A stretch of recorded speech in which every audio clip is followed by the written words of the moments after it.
El día de hoy y nos da mucho gusto nuevamente volver a presentar a nuestra hermana Miriam Palma Zulema. El día de ayer no expliqué más, ella fue compañera de generación de mi esposa en el seminario y trabaja como, hace obra misionera en su mismo país, trabajan con las comunidades en las montañas en Honduras. Todos somos un poco sensibles a lo que está pasando en Centroamérica, ¿verdad? Y cómo es que los migrantes están viniendo hasta acá. Bueno, pues ella es alguien que junto con un grupo mucho más grande están ahí al pie del cañón sirviendo a la gente, sirviendo a la comunidad, llevando el mensaje y palabra de Dios. Hermana, adelante.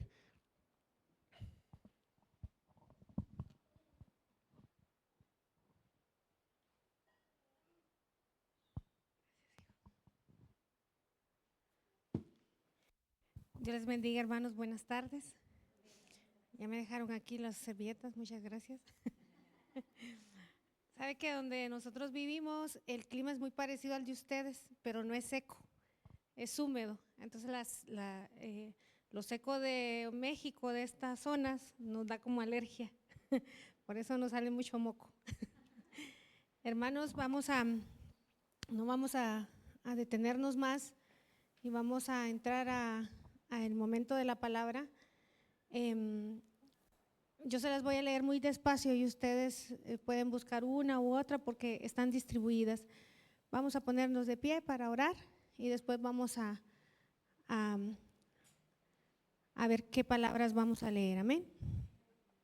Señor, en esta tarde te doy gracias, Señor, por el privilegio de poder estar nuevamente delante de los hermanos aquí en Guadalupe. Señor, gracias por la vida del pastor y su esposa, por la vida de Israel y Andrea, Señor, porque por esa razón yo hoy puedo compartir, Señor, también con mi familia, Señor, también con otros hermanos que están hoy aquí acompañándonos.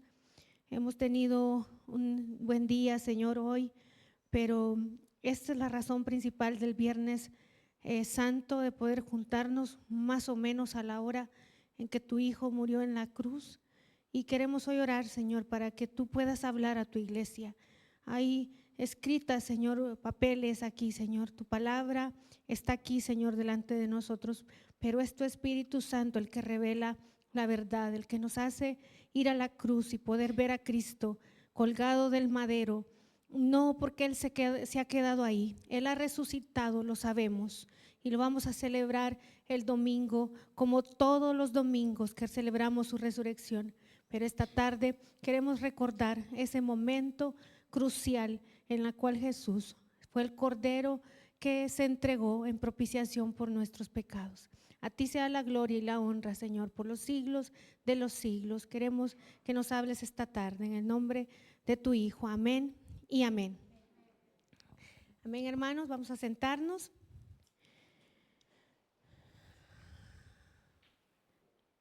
En mi casa también el culto es a las 3 en punto de la tarde y vamos a celebrar el culto a las 7, así lo llamamos nosotros, y que vamos a escuchar esta tarde las 7 palabras, ¿verdad? Las 7 declaraciones que Jesús va a hacer en la cruz, va a decir, ¿verdad? Cuando Él ya crucificado, ¿verdad? Estas palabras no las dice en el camino, ¿verdad? Ni cuando esté en el juicio. Jesús ya está colgado del madero y vamos a ver estas palabras que son 7 y que no están en un solo de los evangelios, sino que los 4 evangelios van a juntar estas 4 expresiones de Jesús, ¿verdad? Y nos van a llevar a una reflexión en cada una de ellas. Amén. El orden de las 7 palabras de Jesús no es exactamente, nosotros no podemos decir esta dijo primero, esta dijo después, no sabemos en el orden en el que Jesús palabras, pero sí, ¿verdad? Las personas que se encargan de presentarnos las Biblias, traducir las Biblias o se encargan de darnos un lineamiento para seguir, las han ordenado de la primera a la séptima y en ese orden nosotros vamos a irlas viendo esta tarde. Amén. Se las voy a leer y les voy a decir dónde está el pasaje y ustedes ahí, ¿verdad? Van a ir buscando, son 7 pasajes, entonces el ustedes van a poder verlo en su Biblia o irlo marcando al menos para que ustedes puedan meditar en cada una de estas palabras. Amén. La primera palabra es: Padre, perdónalos porque no saben lo que hacen. Lucas 23:34. De cierto te digo que hoy estarás conmigo en el paraíso. Lucas 23:43 es la segunda. La tercera: mujer, he aquí a tu hijo. Hijo, he ahí a tu madre. Juan 19:26. Mi Dios, ¿por qué me has abandonado? Mateo 27:46 y Marcos 15:34 es la cuarta palabra. La quinta palabra: tengo sed. Juan 19:28. La sexta: consumado es. Y en Juan 19:30. Y la última: Padre, en tus manos encomiendo mi espíritu. Lucas 23:46. Amén. La primera palabra que Jesús va a decir es: Padre, perdónalos porque no saben lo que hacen. Lucas 23:34. Y es increíble, hermanos, el gran amor de Jesús colgado del madero. La primera expresión que Jesús va a decir después de haber atravesado los clavos sus manos y sus pies es: Padre, perdónalos porque no saben lo que hacen. Gracias. Recordamos que en este pasaje muchos están diciendo: si salvó a otros, ¿por qué no se salva a sí mismo? Otros están diciendo: si eres el Hijo de Dios, bájate del madero. Y están agrediendo a Jesús, ¿verdad? Y están burlándose de Jesús. Y otros solo están preguntando si este era el profeta, si este era el Hijo de Dios, ¿por qué Él no hace algo para bajarse de ese madero? ¿Por qué Él está ahí ahora sufriendo? Pero Jesús sabe bien que por la ignorancia de su conocimiento ellos están hablando. Él sabe bien que ellos no pudieron darse cuenta que Él era el Hijo de Dios. Y el apóstol Pablo escribe en 1 Corintios 2:8: la que ninguno de los príncipes de este siglo conoció, porque si lo hubieran conocido, nunca habrían crucificado al Señor de la gloria. Las palabras de Jesús en la cruz son en intercesión por nosotros, por la blasfemia que muchas veces nosotros decimos contra el Hijo de Dios. Y es increíble cómo Él está intercediendo, pidiendo perdón por muchos que están ahí. No sabemos si estos, después de que Jesús resucita, después de que sus apóstoles levantan la iglesia, levantan los ministerios, se convirtieron a Jesús. A lo mejor muchos de los que estaban ahí maldiciendo a Jesús son nuestros hermanos que ahora descansan.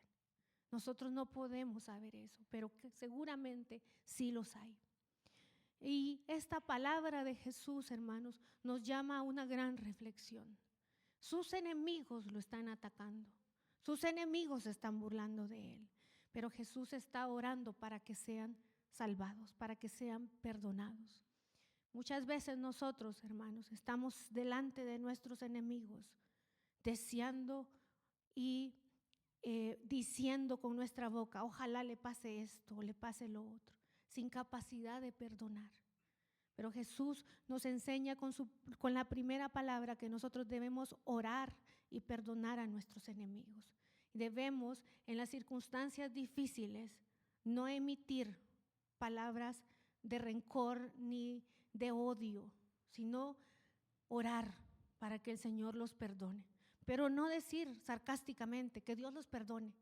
No, hermanos, sino como Jesús lo hizo en la cruz, de verdad, con su corazón, con su mente, aún en la agonía, aún en el sufrimiento. Él está pidiendo esto. Amén. La segunda palabra es la que Él dirige al ladrón que se mostró arrepentido. De cierto te digo que hoy estarás conmigo en el paraíso. Lucas 23:43. Aquel ladrón, hermanos, ha mostrado en la cruz una fe increíble. Él llama a Jesús Señor. Señor, acuérdate de mí cuando estés en el paraíso. Y Jesús le contesta, de cierto te digo que hoy estarás conmigo en ese lugar. Y cuando nosotros vemos a ese hombre que está colgado del madero con Jesús y el otro también que blasfema contra él, estamos viendo dos hombres que merecían estar allí en esa cruz, que eran malos, por eso ellos estaban siendo crucificados juntamente con Jesús. Pero uno puede ver que es el Señor mismo que está con él, y el otro no puede ver, piensa que es cualquier hombre común que está colgado a su lado. Y muchos hermanos confunden eso pensando de que nosotros podemos hacer una vida pecaminosa y hacer lo que se nos dé la gana, y al final solo decirle al Señor, Señor, llévame contigo al paraíso. Pero no es así, hermanos. El Señor le dice a Jesús, estarás conmigo en el paraíso. Y recordamos después que la Escritura nos dice que Jesús bajó, ¿verdad?, a predicar a los espíritus. Y esa es la manera como este hombre va a ver a Jesús en el paraíso y tener una esperanza. Pero nosotros ahora, a través del sacrificio de Jesús en la cruz, aceptamos que Él es el Hijo de Dios y que solamente por Él nosotros somos salvos.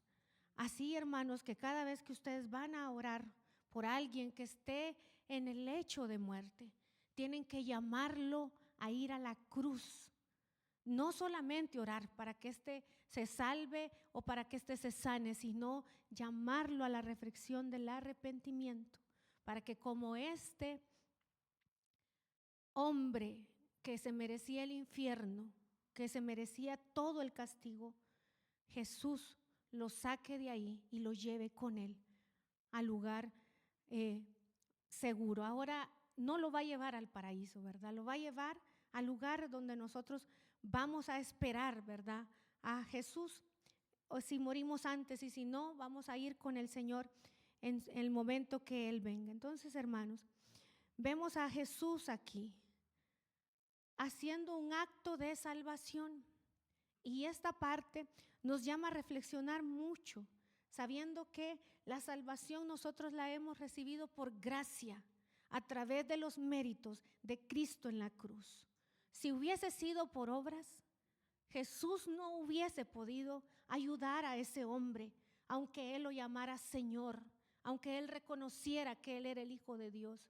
Pero sabemos ahora que nosotros estamos llamados, si bien es cierto, estamos llamados a hacer buenas obras, a tener un testimonio delante de Dios, pero quien nos salva es la gracia recibida a través de los méritos de Cristo en la cruz. Amén.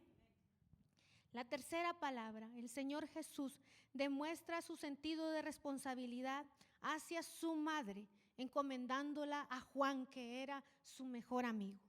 Mujer, he ahí a tu hijo. Después le dijo a Juan, he ahí a tu madre. Juan 19, 26, 27. Jesús humanamente ha nacido de María y él sabe que es una mujer viuda, que ella está desamparada en ese sentido. Y el primer hijo que María tiene es Jesús. Después ella va a tener más hijos, pero Jesús es el primero, ¿verdad?, de ella.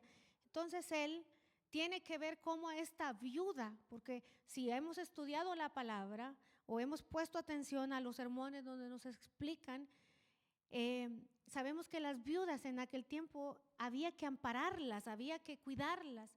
Entonces Jesús seguramente, ¿verdad?, Él ha estado pendiente de María todo el tiempo de su ministerio, y María ha venido con Él. María ha caminado con el grupo que siguen a Jesús. Entonces Él ahora sabe que su madre va a quedar desamparada. Y en este momento que Jesús va a ir a la cruz, en ese momento los hermanos de Jesús todavía no se han convertido al Evangelio. Después, cuando Jesús es resucitado, Él habla con Santiago, que es su hermano, y entonces cuando Santiago se arrepiente, conoce a Cristo, reconoce a Cristo y se da cuenta que el Hijo de Dios fue su hermano terrenal, ¿verdad? Y entonces hasta ese momento, pero cuando Él ya resucitó, pero ahora María debe quedar encomendada en manos de alguien. Y se dice que María era hermana de Salomé, Salomé era la madre de Juan y de Jacob, y por eso entonces, ¿verdad? Jesús va a encomendársela a Juan, y Juan también tiene un momento de gozo para él, porque se da cuenta de que Jesús especialmente le está encargando a la mujer que fue su madre en esta tierra. No coloca a María en ninguna posición más elevada, ¿verdad? Pero sí, ¿verdad? Jesús se encarga de esa responsabilidad, hermanos, y nosotros como hijos, ¿verdad? Los que tenemos a nuestros padres, debemos de ver este gran ejemplo de Jesús. Nosotros debemos velar por nuestros padres, estar pendiente de ellos, honrarlos, ver si su vida íntegramente está siendo cuidada o les falta algo y nosotros podemos hacer por ellos.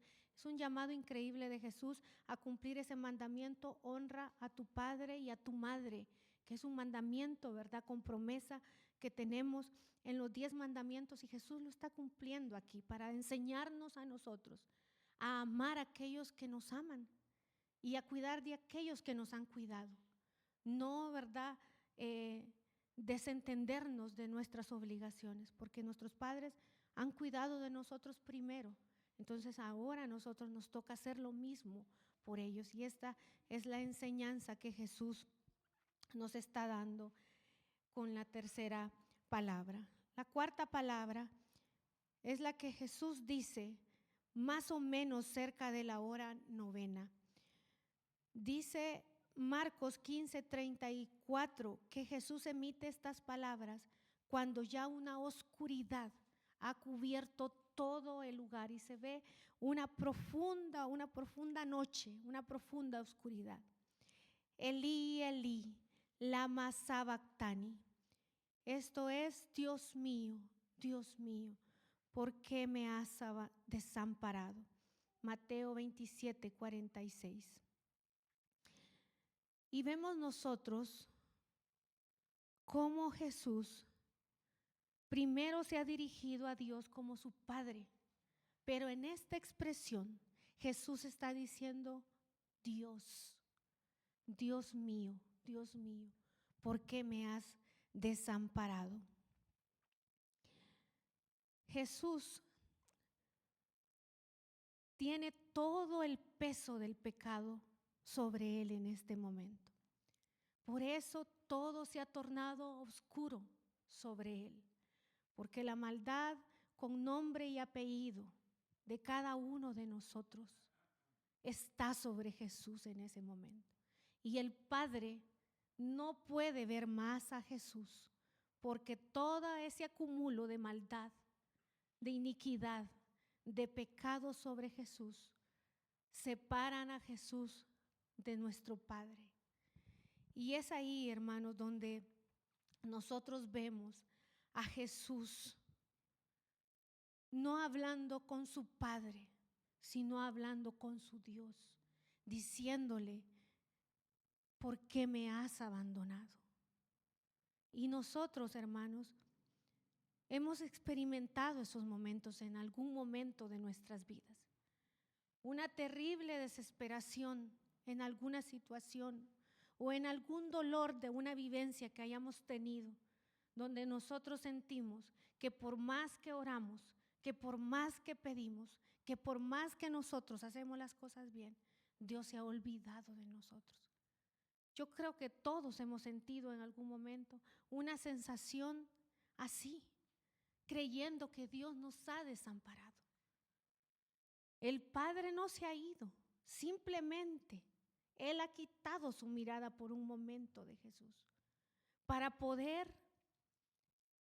lograr que todo el peso del pecado esté sobre la vida de Jesús y Él lo lleve a esa cruz y lo mate ahí, lo castigue ahí. Entonces nosotros, hermanos, en momentos de abandono por otros, debemos saber que Dios está siempre con nosotros y que Jesús ya ha atravesado ese momento doloroso en sentirse alejado de Dios, sin el amparo de su Dios. Nosotros, a pesar de que vivamos momentos difíciles en esta tierra, nosotros debemos saber que Jesús, perdona, Él ha vivido a lo sumo ese abandono para que nosotros no lo vivamos. Por eso Él mandó después, en el día del Pentecostés, al Espíritu Santo. Después de este momento que Él vive en el Calvario, va a resucitar y Él va a levantar la iglesia y va a empoderar la iglesia con el Espíritu Santo. Y la Biblia dice que Él vino para consolarnos. Él es nuestro consolador. Esa causa de este sufrimiento intenso de Jesús es como el Espíritu Santo va a venir a llenar nuestras vidas. Así que nosotros no debemos ya sentir abandono, ni creer que nuestro Padre nos abandona, que nuestro Dios nos da la espalda, porque Él ya lo hizo una sola vez en la cruz con Cristo, para ya no abandonarnos nunca más a nosotros, hermanos. Amén. Tengo sed, Juan 19:28, la quinta palabra de Jesús en la cruz. Y el Salmo 22:15 dice: como un tiesto se secó mi vigor y mi lengua se pegó a mi paladar, y en mi sed me dieron a beber vinagre.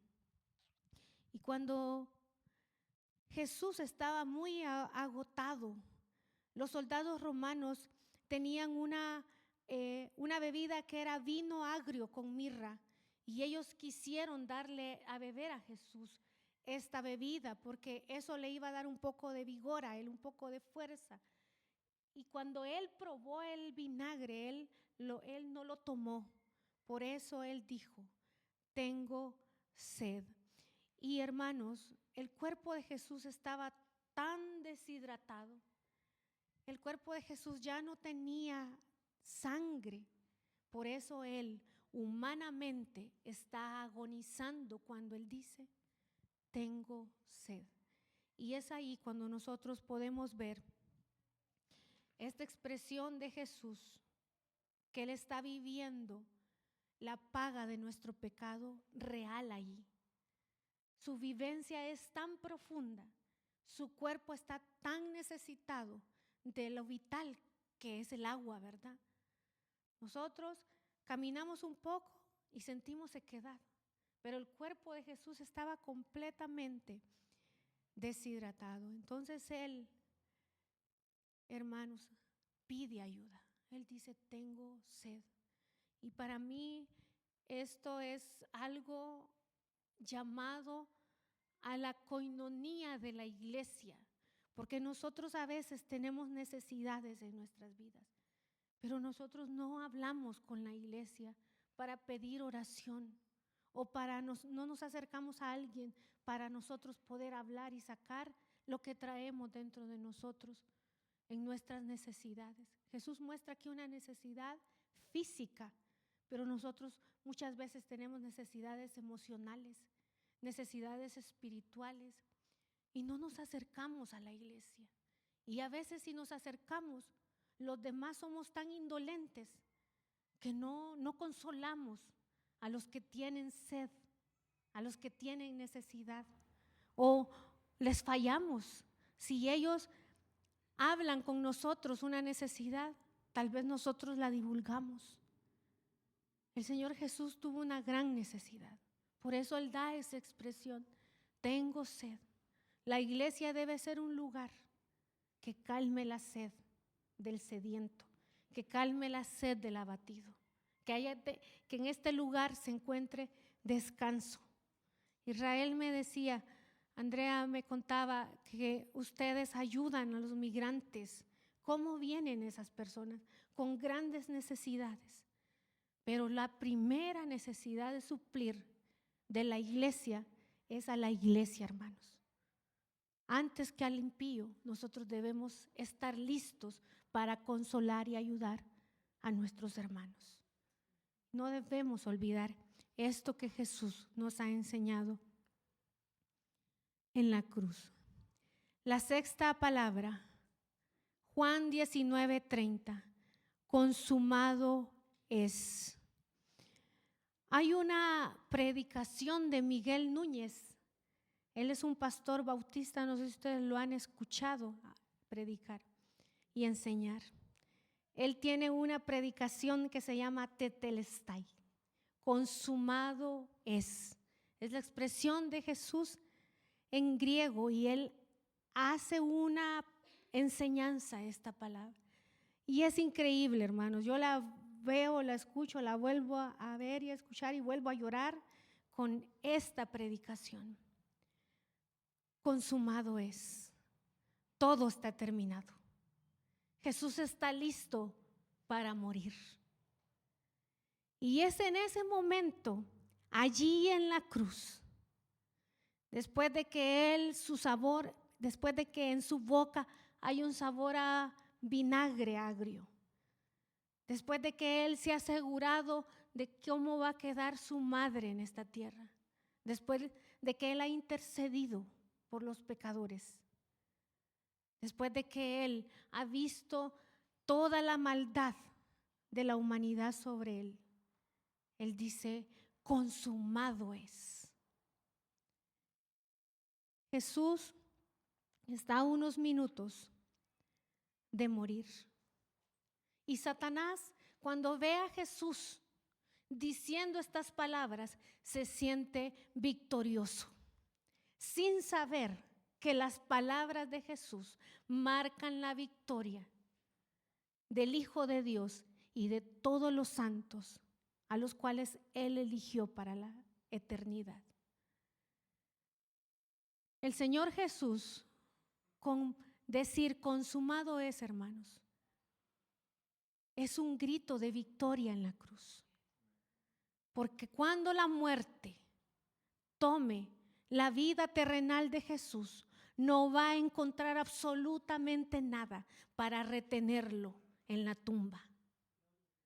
Y nosotros, hermanos, somos más que victoriosos en Jesús. Nosotros también debemos llegar al final, como dice el apóstol Pablo, he corrido la carrera, he ganado la victoria. Porque el apóstol Pablo quizás no se atrevió a escribir Tetelestai, pero él dice, yo he ganado la victoria, he terminado. Y nosotros debemos presentarnos ante Dios el último día de nuestras vidas diciendo, somos victoriosos. Todo está consumado en la cruz y en mi vida también. La victoria de Jesús, la victoria de la cruz, la victoria de la iglesia de Cristo se resume en consumado es. Juan 19:30, hermanos. Las palabras de Jesús, enseguida de esta palabra, son las que encontramos en Lucas 23:46. Padre, en tus manos encomiendo mi espíritu. Y eso nosotros lo hemos leído ya en el Salmo 31:5. Y el Señor Jesús ahora va a morir. Y cuando Él dice, Padre, está pensando como hijo de Dios. Amén. Padre, en tus manos encomiendo mi espíritu.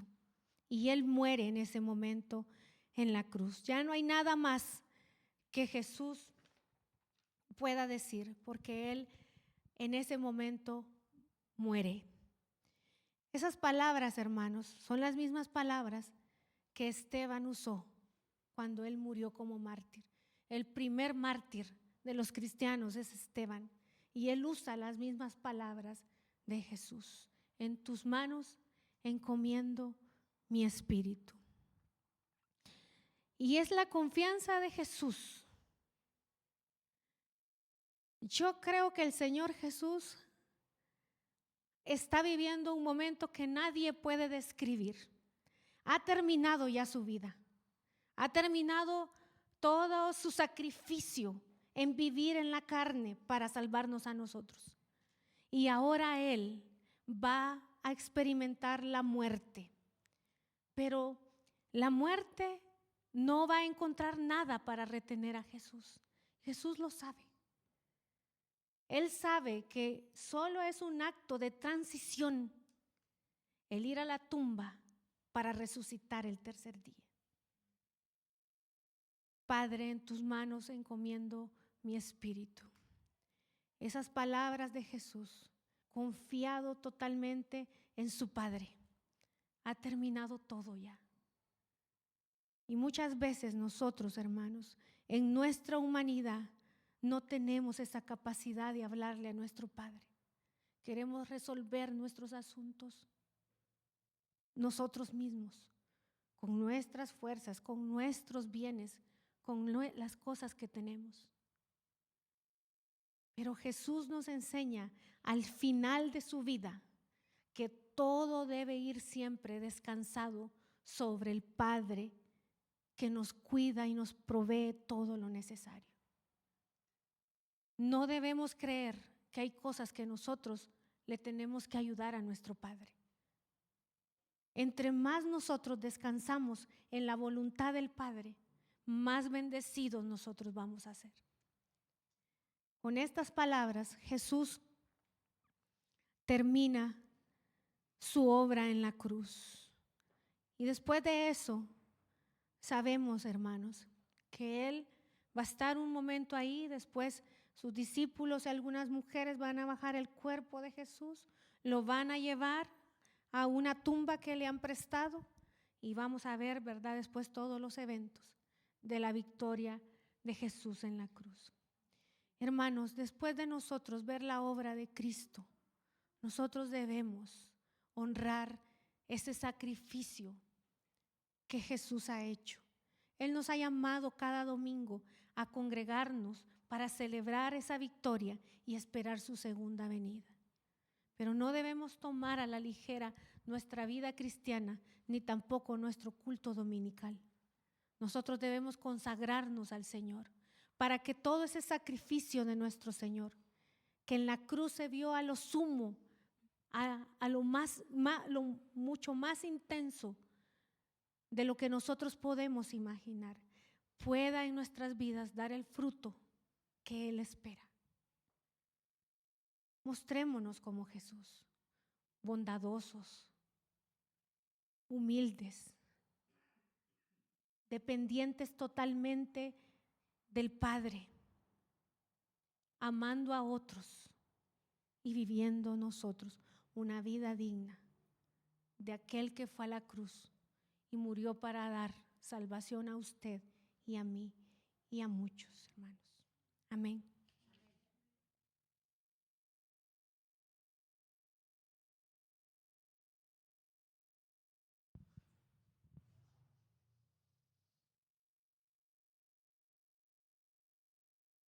Amén.